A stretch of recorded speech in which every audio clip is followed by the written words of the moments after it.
If you've ever noticed you keep attracting the same type of person, or you're stuck in a loop with someone who's just no good for you, you start convincing yourself this must be fate. But deep down, it feels like deja vu, not destiny. Well, what if I told you it's not love? It's a comfort zone that's holding you back, maybe even costing you years of real happiness. Most people keep repeating the same relationship cycles, mistaking familiar pain for genuine connection. Today, or yesterday rather, we were supposed to uncover why those patterns repeat, how to break free from them, and why recognizing this difference is the key to building a life and a relationship you actually want.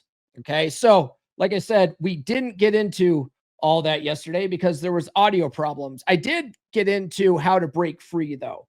So, when you're done watching this, watch yesterday's episode, and it's only like I think 26 minutes long because like I said, the first more than half was messed up with the audio. So go back and check that out.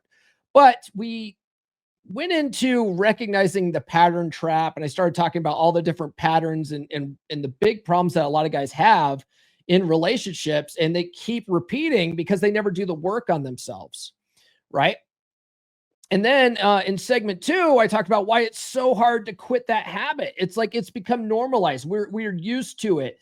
And I talked about how I had this problem. Like I was more interested in the routine than the actual person.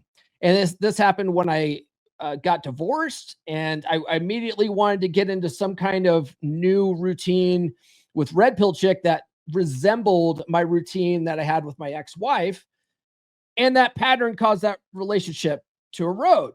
And then even after Red Pill Chick, I got into a short relationship with Cop Chick for 3 months. And I immediately wanted to carry that routine that I had with Red Pill Chick into this relationship with Cop Chick. And that just wasn't going to work out because we had just gotten together, and I was immediately trying to push for something bigger when we barely even knew each other, but that was me needing this routine. And that's what a lot of you guys are dealing with. So let me tell you this parable. This was the parable that I written yesterday. I wanted to tell this story yesterday because I think it's so powerful to really get this point across to guys, especially guys that are dealing with breakups. And it was such a good story that I was really disappointed that the audio was messed up. So let me read that for you right now. Have you ever noticed how easy it is to become so absorbed in fixing something that you almost forget what it's like to feel truly free? Imagine a man sitting alone at dusk, the sky just beginning to darken, holding a hammer in one hand and a bucket in another. Can you see him? You might even feel what he feels: tired, hopeful, maybe a little desperate. He gazes up at the house he's called home for years. You know the kind, once sturdy, now worn, patched in places you can't see from the street. But if you walk closer, step by step, you'll notice the roof sags, walls lean, windows rattle with every gust of wind. What keeps him coming back to patch the cracks? What keeps any of us gripping tightly to something we know deep down can't be saved with just one more repair? He tells himself, one more coat of paint, one more weekend fixing the leaks, then things will feel right again. Isn't it easy to imagine? Maybe you've done something similar. Maybe you've poured your time, your energy, your heart into something or someone, believing that effort alone would turn things around. Every time something breaks, he fixes it until fixing is all he knows. He wakes in the night wondering if the storm will bring the roof down. He stays because he remembers how it felt when the place was new. And that memory whispers, it's possible. Just don't quit yet. But there's a cost, isn't there? The more he patches, the more the house resists. Every fix lasts a little less time. Every victory over a broken hinge or a leaking pipe feels emptier than the one before. Soon, he's living for the repairs, not the warmth of the home. He's so focused on the old, he doesn't notice the sun shining outside, the fresh air waiting to be breathed in, the life passing just beyond the door.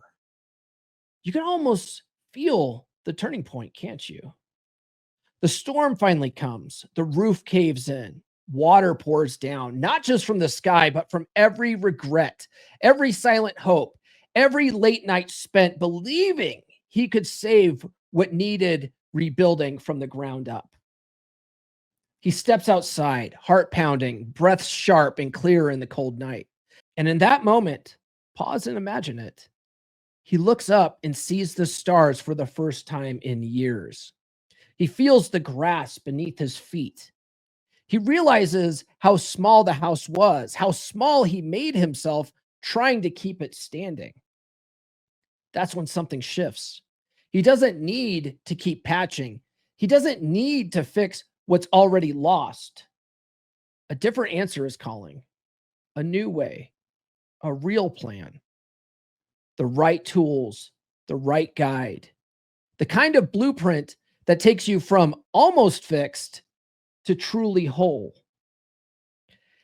And when you let go, when you finally step back and ask, what could I build if I started fresh with someone who's done it before? Well, everything changes. He clears the lot. He gathers the right support. He follows a process. He starts with a solid foundation, one designed to last, not just survive. And as the walls go up, as sunlight pours through unbroken windows, he realizes that what he really needed wasn't to keep repairing the past. It was to trust that there was a way to build something new, something that fits, something that finally feels like home. You don't have to keep patching the old story. You can build a new one. And sometimes all it takes is the right blueprint, the right moment, and someone who knows exactly how to guide you to that first bold step. As you listen, maybe you felt those cracks. Maybe you know what needs to be rebuilt, and you can see yourself standing in that yard ready for a new plan. Sometimes the next step is as simple as reaching for the blueprint that's waiting for you so you can finally step into your own sunlight. Smash that like button, brother. Go back and check out yesterday's episode for the ending of the show where I give you actionable information.